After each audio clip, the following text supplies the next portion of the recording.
আসসালামু আলাইকুম এভরিওয়ান, সবাই কেমন আছেন? আশা করি সবাই ভালো আছেন। চলে আসলাম ব্রাইডাল মেকওভার নিয়ে। এই আপুর লেহেঙ্গাটা একটু খুললা ভালো মতো করো। তো আজকে ব্রাইডকে আমরা যে লেহেঙ্গাটা পরো আপনাদের দেখাচ্ছি। তো লেহেঙ্গাটা কিন্তু মাশাআল্লাহ অনেক সুন্দর ছিল, আর জুয়েলারি কিন্তু অনেক ছিল। তো আপু কিন্তু আসলে আমার এখানে আজকে সাজার কথা ছিল না, আজকে আপুর মেকআপ নেওয়ার কথা ছিল মাদারীপুরে।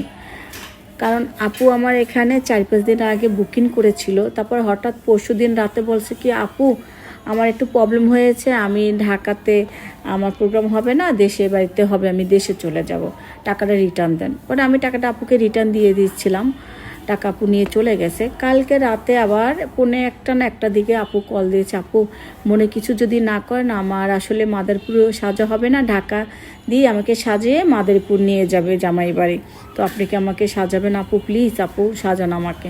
পরে আমি বলছি ঠিক আছে আপু চলে আসেন, সমস্যা নেই, যেহেতু আপনি ব্রাইড হয়ে আমার বুকিং দিয়েছিলেন, আবার চলে গেছেন, আবার আসতেছেন, কোনো সমস্যা নাই, চলে আসেন। আপু আজকে চলে গেছে মাদারীপুরে বসে।